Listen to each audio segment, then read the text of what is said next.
मन की बात में एक बार फिर आप सबका स्वागत है। ऐसे तो मन की बात हर महीने के आखिरी रविवार को होता है, लेकिन इस बार एक सप्ताह पहले ही हो रहा है। आप सब जानते ही हैं, अगले हफ्ते मैं अमेरिका में रहूंगा और वहां बहुत सारी भागदौड़ भी रहेगी और इसलिए मैंने सोचा वहां जाने से पहले आपसे बात कर लूं। और इससे बढ़िया क्या होगा, जनता जनार्दन का आशीर्वाद, आपकी प्रेरणा, मेरी ऊर्जा भी बढ़ती रहेगी। साथियों, बहुत से लोग कहते हैं कि प्रधानमंत्री के तौर पर मैंने ये अच्छा काम किया, वो बड़ा काम किया। मन की बात के कितने ही श्रोता अपनी चिट्ठियों में बहुत सारी प्रशंसा करते हैं। कोई कहता है ये किया, कोई कहता है वो किया, ये अच्छा किया, ये ज्यादा अच्छा किया, ये बढ़िया किया। लेकिन मैं जब भारत के सामान्य मानवी के प्रयास, उनकी मेहनत, उनकी इच्छा शक्ति को देखता हूं तो खुद अपने आप अभिभूत हो जाता हूं। बड़े से बड़ा लक्ष्य हो, कठिन से कठिन चुनौती हो, भारत के लोगों का सामूहिक बल, सामूहिक शक्ति हर चुनौती का हल निकाल देता है। अभी हमने 2-3 दिन पहले देखा कि देश के पश्चिमी छोर पर कितना बड़ा साइक्लोन आया। तेज चलने वाली हवाएं, तेज बारिश, साइक्लोन बिपरजॉय ने कच्छ में कितना कुछ तहस नहस कर दिया। लेकिन कच्छ के लोगों ने जिस हिम्मत और तैयारी के साथ इतने खतरनाक साइक्लोन का मुकाबला किया, वो भी उतना ही अभूतपूर्व है। 2 दिन बाद ही कच्छ के लोग अपना नया वर्ष यानी आषाढ़ी बीज भी मनाने जा रहे हैं। ये भी संयोग है कि आषाढ़ी बीज कच्छ में वर्षा की शुरुआत का प्रतीक माना जाता है। मैं इतने साल कच्छ आता जाता रहा हूं, वहां के लोगों की सेवा करने का मुझे सौभाग्य भी मिला है और इसके लिए कच्छ के लोगों का हौसला और उनकी जिजीविषा के बारे में मैं अच्छी तरह जानता हूं। 2 दशक पहले के विनाशकारी भूकंप के बाद जिस कच्छ के बारे में कहा जाता था वो कभी उठ नहीं पाएगा, आज वही जिला देश के तेजी से विकसित होते जिलों में से एक है। मुझे विश्वास है साइक्लोन बिपरजॉय ने जो तबाही मचाई है, उससे भी कच्छ के लोग बहुत तेजी से उभर जाएंगे। साथियों, प्राकृतिक आपदाओं पर किसी का जोर नहीं होता, लेकिन बीते वर्षों में भारत ने आपदा प्रबंधन की जो ताकत विकसित की है, वो आज एक उदाहरण बन रही है। प्राकृतिक आपदाओं से मुकाबला करने का एक बड़ा तरीका है प्रकृति का संरक्षण। आजकल मॉनसून के समय में तो इस दिशा में हमारी जिम्मेदारी और भी बढ़ जाती है। इसीलिए ही आज देश कैच द रेन जैसे अभियानों के जरिए सामूहिक प्रयास कर रहा है। पिछले महीने मन की बात में ही हमने जल संरक्षण से जुड़े स्टार्टअप्स की चर्चा की थी। इस बार भी मुझे चिट्ठी लिखकर कई ऐसे लोगों के बारे में बताया गया है जो पानी की एक एक बूंद बचाने के लिए जी जान से लगे हैं। ऐसे ही एक साथी हैं यूपी के बांदा जिले के तुलसीराम यादव जी। तुलसीराम यादव जी लुकतरा ग्राम पंचायत के प्रधान है। आप भी जानते हैं कि बांदा और बुंदेलखंड क्षेत्र में पानी को लेकर कितनी कठिनाइयां रही है। इस चुनौती से पार पाने के लिए तुलसीराम जी ने गांव के लोगों को साथ लेकर इलाके में 40 से ज्यादा तालाब बनवाए हैं। तुलसीराम जी ने अपनी मुहिम का आधार बनाया है खेत का पानी खेत में, गांव का पानी गांव में। आज उनकी मेहनत का ही नतीजा है कि उनके गांव में भूजल स्तर सुधर रहा है। ऐसे ही यूपी के हापुड़ जिले में लोगों ने मिलकर के एक विलुप्त नदी को पुनर्जीवित किया है। यहाँ काफी समय पहले नीम नाम की एक नदी हुआ करती थी। समय के साथ वो लुप्त हो गई, लेकिन स्थानीय स्मृतियां और जन कथाओं में उसे हमेशा याद किया जाता रहा। आखिरकार लोगों ने अपनी इस प्राकृतिक धरोहर को फिर से सजीव करने की ठानी।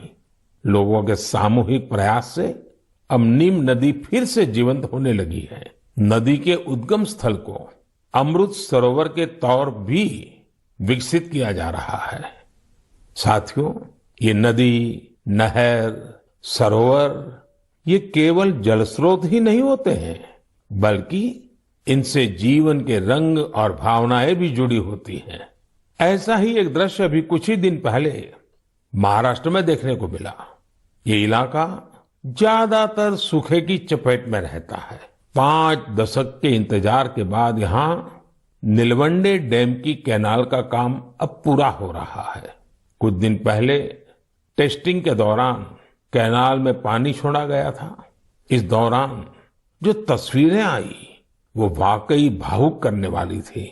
गांव के लोग ऐसे झूम रहे थे जैसे होली दिवाली का त्योहार हो। साथियों, जब प्रबंधन की बात हो रही है तो मैं आज छत्रपति शिवाजी महाराज को भी याद करूंगा। छत्रपति शिवाजी महाराज की वीरता के साथ ही उनकी गवर्नेंस और उनके प्रबंध कौशल से भी बहुत कुछ सीखने को मिलता है। विशेषकर जल प्रबंधन और नौसेना को लेकर छत्रपति शिवाजी महाराज ने जो कार्य किए वो आज भी भारतीय इतिहास का गौरव बढ़ाते हैं। उनके बनाए जल दुर्ग इतनी शताब्दियों बाद भी समंदर के बीच में आज भी शान से खड़े हैं। इस महीने की शुरुआत में ही छत्रपति शिवाजी महाराज के राज्याभिषेक के 350 वर्ष पूरे हुए हैं। इस अवसर को एक बड़े पर्व के रूप में मनाया जा रहा है। इस दौरान महाराष्ट्र के रायगढ़ किले में इससे जुड़े भव्य कार्यक्रमों का आयोजन किया गया। मुझे याद है कई वर्ष पहले 2014 में मुझे रायगढ़ जाने उस पवित्र भूमि को नमन करने का सौभाग्य मिला था। ये हम सबका कर्तव्य है कि उस अवसर पर हम छत्रपति शिवाजी महाराज के प्रबंध कौशल को जानें, उनसे सीखें। इससे हमारे भीतर हमारी विरासत पर गर्व का बोध भी जगेगा और भविष्य के लिए कर्तव्यों की प्रेरणा भी मिलेगी। मेरे प्यारे देशवासियों, आपने रामायण की उस नन्ही गिलहरी के बारे में जरूर सुना होगा जो राम सेतु बनाने में मदद करने के लिए आगे आई थी। कहने का मतलब ये कि जब नीयत साफ हो, प्रयासों में ईमानदारी हो, तो फिर कोई भी लक्ष्य कठिन नहीं रहता।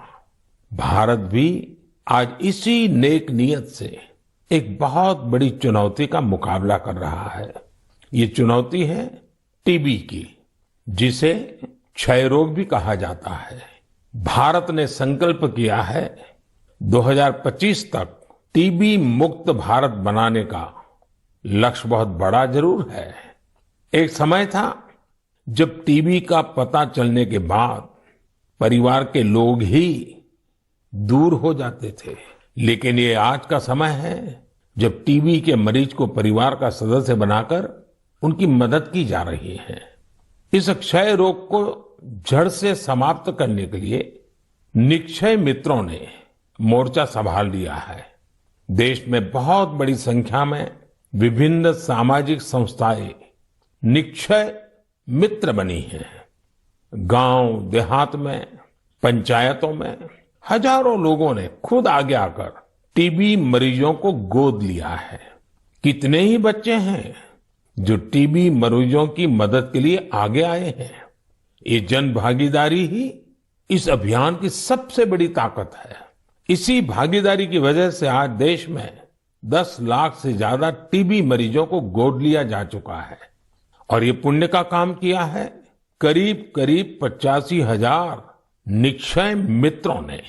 मुझे खुशी है कि देश के कई सरपंचों ने, ग्राम प्रधानों ने भी ये बीड़ा उठा लिया है कि वो अपने गांव में टीबी को समाप्त करके ही रहेंगे।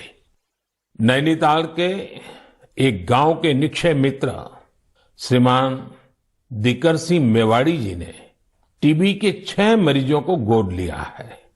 ऐसे ही किन्नौर की एक ग्राम पंचायत के प्रधान निक्षय मित्र श्रीमान ज्ञान सिंह जी भी अपने ब्लॉक में टीबी मरीजों को हर जरूरी सहायता उपलब्ध कराने में जुटे हैं। भारत को टीबी मुक्त बनाने की मुहिम में हमारे बच्चे और युवा साथी भी पीछे नहीं है।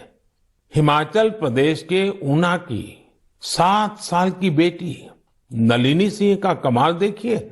बिटिया नलिनी अपनी पॉकेट मनी से टीबी मरीजों की मदद कर रही है।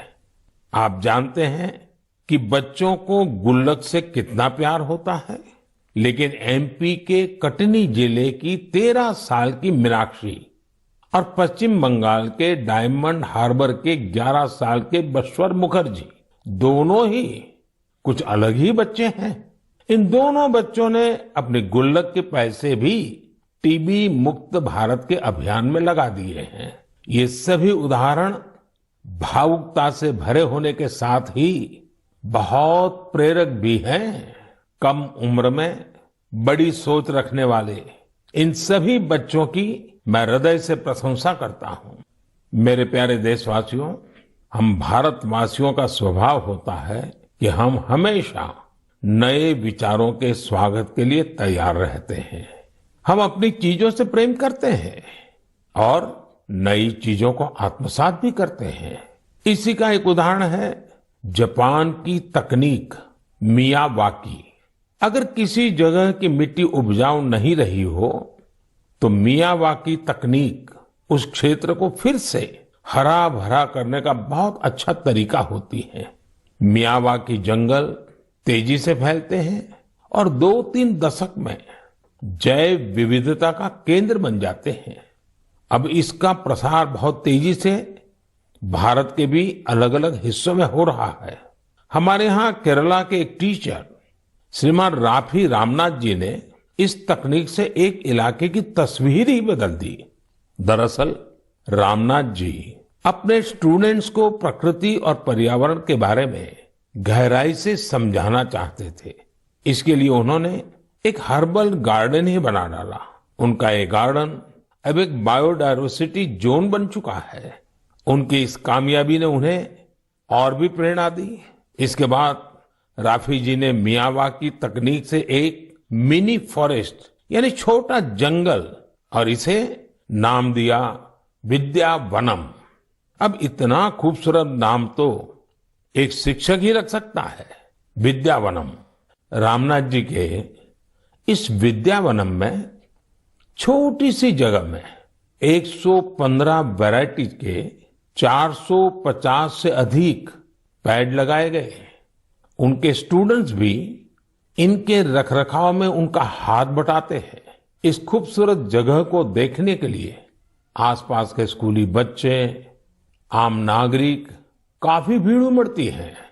मियावाकी जंगलों को किसी भी जगह, यहां तक कि शहरों में भी आसानी से उगाया जा सकता है। कुछ समय पहले ही मैंने गुजरात में केवड़िया एकता नगर में मियावाकी फॉरेस्ट का उद्घाटन किया था। कच्छ में भी 2001 के भूकंप में मारे गए लोगों की याद में मियावाकी पद्धति से स्मृति वन बनाया गया है। कच्छ जैसी जगह पर इसका सफल होना ये बताता है कि मुश्किल से मुश्किल प्राकृतिक परिवेश में भी ये तकनीक कितनी प्रभावी है। इसी तरह अंबाजी और पावागढ़ में भी मियावाकी मेथड से पौधे लगाए गए हैं।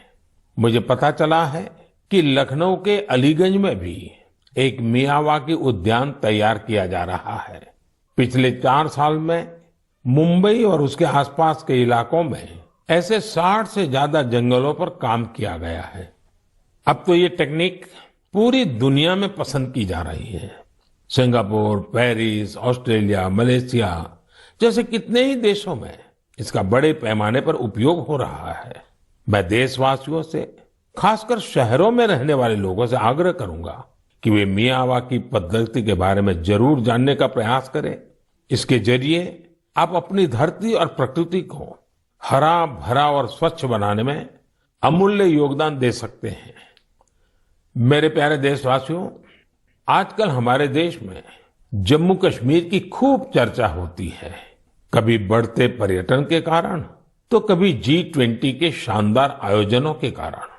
कुछ समय पहले मैंने मन की बात में आपको बताया था कि कैसे कश्मीर के नादरू देश के बाहर भी पसंद किए जा रहे हैं। अब जम्मू कश्मीर के बारामूला जिले के लोगों ने एक कमाल कर दिखाया है। बारामूला में खेतीबाड़ी तो काफी समय से होती है, लेकिन यहाँ दूध की कमी रहती थी। बारामूला के लोगों ने इस चुनौती को एक अवसर के रूप में लिया। यहाँ बड़ी संख्या में लोगों ने डेयरी का काम शुरू किया। इस काम में सबसे आगे यहाँ की महिलाएं आई, जैसे कि एक बहन है इशरत नबी। इशरत एक ग्रेजुएट है और इन्होंने मीर सिस्टर्स डेयरी फार्म शुरू किया है। उनके डेयरी फार्म से हर दिन करीब 150 लीटर दूध की बिक्री हो रही है। ऐसे ही सोपोर के एक साथी हैं वसीम अनायत। वसीम के पास 2 दर्जन से ज्यादा पशु हैं और वो हर दिन 200 लीटर से ज्यादा दूध बेचते हैं। एक और युवा आबिद हुसैन भी डेयरी का काम कर रहे हैं। इनका काम भी खूब आगे बढ़ रहा है। ऐसे लोगों की मेहनत की वजह से ही आज बारामूला में हर रोज 5.5 लाख लीटर दूध उत्पादन हो रहा है। पूरा बारामूला एक नई श्वेत क्रांति की पहचान बन रहा है। पिछले 2.5-3 वर्षों में यहाँ 500 से ज्यादा डेयरी यूनिट्स लगी हैं। बारामूला की डेयरी इंडस्ट्री इस बात की गवाह है कि हमारे देश का हर हिस्सा कितनी संभावनाओं से भरा हुआ है। किसी क्षेत्र के लोगों की सामूहिक इच्छा शक्ति कोई भी लक्ष्य प्राप्त करके दिखा सकती है। मेरे प्यारे देशवासियों, इसी महीने खेल जगत से भारत के लिए कई बड़ी खुशखबरियां आई हैं। भारत की टीम ने पहली बार विमेन्स जूनियर एशिया कप जीतकर तिरंगे की शान बढ़ाई है। इसी महीने हमारी मेंस हॉकी टीम ने भी जूनियर एशिया कप जीता है। इसके साथ ही हम इस टूर्नामेंट के इतिहास में सबसे अधिक जीत दर्ज करने वाले टीम भी बन गए हैं। जूनियर शूटिंग वर्ल्ड कप, उसमें भी हमारी जूनियर टीम ने भी कमाल कर दिया। भारतीय टीम ने इस टूर्नामेंट में पहला स्थान हासिल किया है। इस टूर्नामेंट में कुल जितने गोल्ड मेडल थे, उसमें से 20% अकेले भारत के खाते में आए हैं। इसी जून में एशियन अंडर 20 एथलेटिक चैंपियनशिप भी हुई। इसमें भारत पदक तालिका में 45 देशों में टॉप 3 में रहा। साथियों, पहले एक समय होता था जब हमें अंतर्राष्ट्रीय आयोजनों के बारे में पता तो चलता था, लेकिन उनमें अक्सर भारत का कहीं कोई नाम नहीं होता था। लेकिन आज मैं केवल पिछले कुछ सप्ताह की सफलताओं का जिक्र कर रहा हूं, तो भी लिस्ट इतनी लंबी हो जाती है। यही हमारे युवाओं की असली ताकत है। ऐसे कितने ही खेल और प्रतियोगिताएं हैं जहां आज भारत पहली बार अपनी मौजूदगी दर्ज करवा रहा है। जैसे कि लॉन्ग जंप में श्री शंकर मुरली ने पेरिस डायमंड लीग जैसे प्रतिष्ठित आयोजन में देश को ब्रॉन्ज दिलाया है। ये इस प्रतियोगिता में भारत का पहला मेडल है। ऐसे ही एक सफलता हमारी अंडर 70 वुमेन रेसलिंग टीम ने किर्गिस्तान में भी दर्ज की है। मैं देश के इन सभी एथलीट्स, उनके पेरेंट्स और कोचिज सबको उनके प्रयासों के लिए बहुत बहुत बधाई देता हूं। साथियों, इंटरनेशनल आयोजनों में देश की सफलता के पीछे राष्ट्रीय स्तर पर हमारे खिलाड़ियों की कड़ी मेहनत होती है। आज देश के अलग अलग राज्यों में एक नए उत्साह के साथ खेलों के आयोजन होते हैं। इनसे खिलाड़ियों को खेलने, जीतने और हार से सीखने का मौका मिलता है।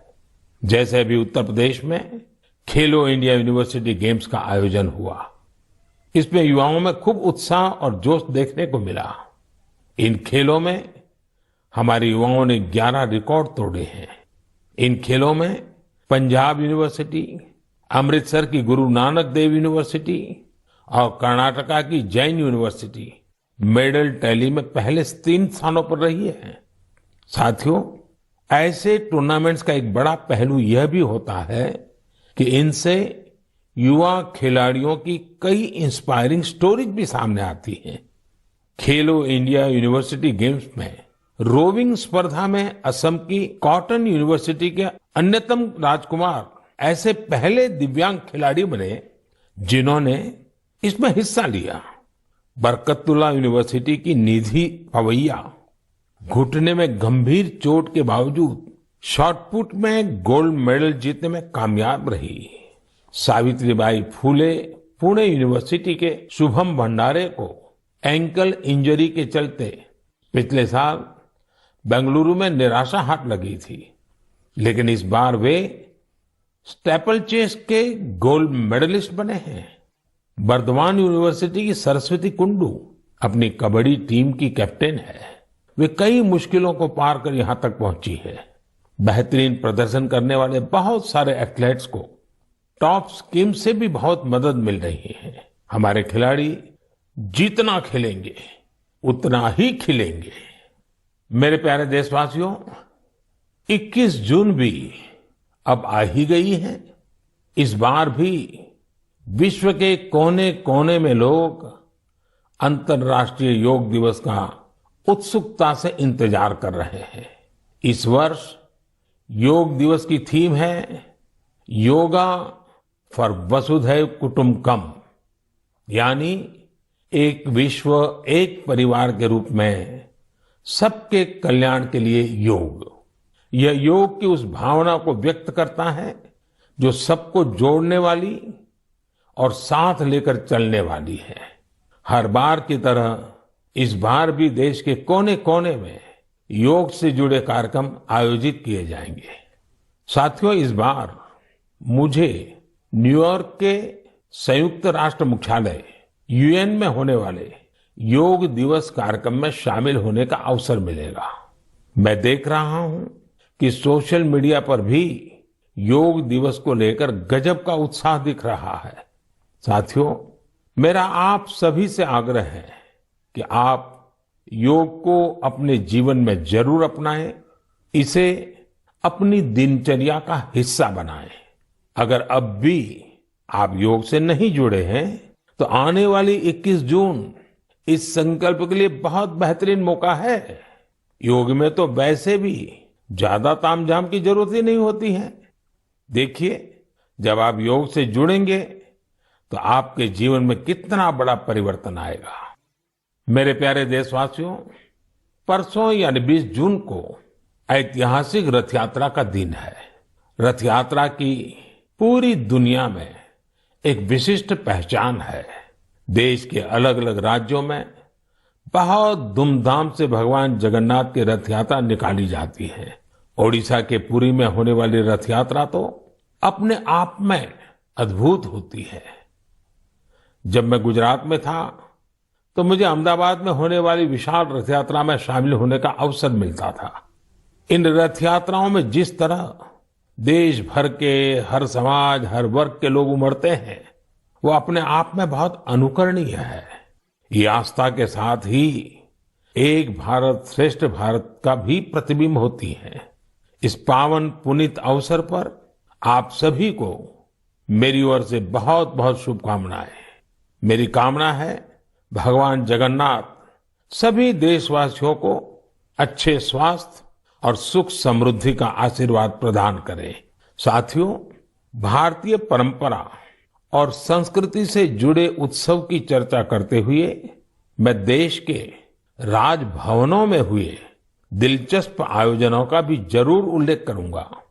अब देश में राजभवनों की पहचान सामाजिक और विकास कार्यों से होने लगी है। आज हमारे राजभवन टीबी मुक्त भारत अभियान के, प्राकृतिक खेती से जुड़े अभियान के ध्वजवाहक बन रहे हैं।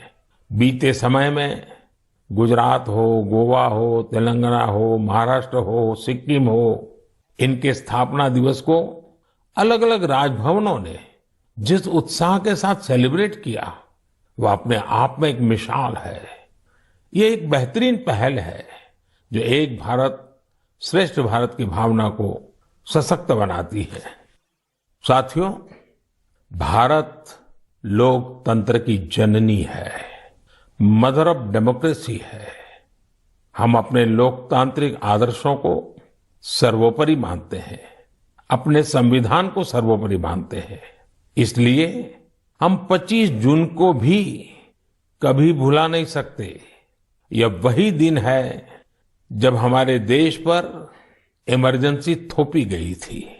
यह भारत के इतिहास का काला दौर था। लाखों लोगों ने इमरजेंसी का पूरी ताकत से विरोध किया था। लोकतंत्र के समर्थकों पर उस दौरान इतना अत्याचार किया गया, इतनी यातनाएं दी गई कि आज भी मन सिहर उठता है। इन अत्याचारों पर, पुलिस और प्रशासन द्वारा दी गई सजाओं पर बहुत सी पुस्तकें लिखी गई हैं। मुझे भी संघर्ष में गुजरात नाम से एक किताब लिखने का उस समय मौका मिला था। कुछ दिनों पहले ही इमरजेंसी पर लिखी एक और किताब मेरे सामने आई, जिसका शीर्षक है torture of political prisoners in India. Emergency के दौरान छपी इस पुस्तक में वर्णन किया गया है कि कैसे उस समय की सरकार लोकतंत्र के रखवालों से क्रूरतम व्यवहार कर रही थी। इस किताब में ढेर सारी केस स्टडीज हैं, बहुत सारे चित्र हैं। मैं चाहूंगा कि आज जब हम आजादी का अमृत महोत्सव मना रहे हैं तो देश की आजादी को खतरे में डालने वाले ऐसे अपराधों का भी जरूर अवलोकन करें। इससे आज की युवा पीढ़ी को लोकतंत्र के मायने और उसकी अहमियत समझने में और ज्यादा आसानी होगी। मेरे प्यारे देशवासियों, मन की बात रंग बिरंगे मोतियों से सजी एक सुंदर माला है, जिसका हर मोती अपने आप में अनूठा और अनमोल है।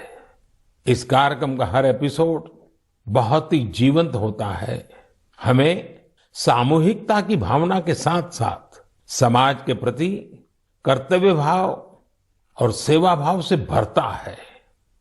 यहाँ उन विषयों पर खुलकर चर्चा होती है जिनके बारे में हमें आमतौर पर कम ही पढ़ने सुनने को मिलता है। हम अक्सर देखते हैं कि मन की बात में किसी विषय का जिक्र होने के बाद कैसे अनेकों देशवासियों को नई प्रेरणा मिली। हाल ही में मुझे देश की प्रसिद्ध भारतीय शास्त्रीय नृत्यांगना आनंदा शंकर जयंत का एक पत्र मिला। अपने पत्र में उन्होंने मन की बात के उस एपिसोड के बारे में लिखा है जिसमें हमने स्टोरी टेलिंग के बारे में चर्चा की थी। उस कार्यक्रम में हमने इस फील्ड से जुड़े लोगों की प्रतिभा को एक्नॉलेज किया था। मन की बात के उस कार्यक्रम से प्रेरित होकर आनंदा शंकर जयंत ने कुट्टी कहानी तैयार की है। ये बच्चों के लिए अलग अलग भाषाओं की कहानियों का एक बेहतरीन संग्रह है। यह प्रयास इसलिए भी बहुत अच्छा है क्योंकि इससे हमारे बच्चों का अपनी संस्कृति से लगाव और गहरा होता है। उन्होंने इन कहानियों के कुछ इंटरेस्टिंग वीडियोस अपने YouTube चैनल पर भी अपलोड किए हैं।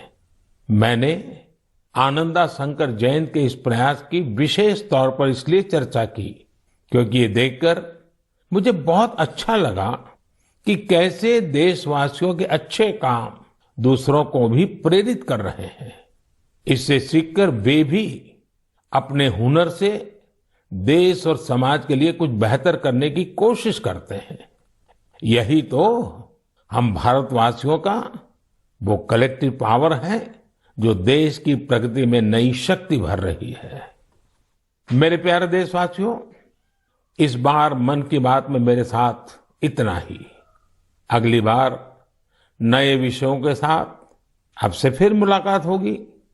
बारिश का समय है, इसलिए अपने स्वास्थ्य का खूब ध्यान रखिए, संतुलित खाइए और स्वस्थ रहिए। हाँ, योगा जरूर कीजिए। अब कई स्कूलों में गर्मी की छुट्टियां भी खत्म होने को है।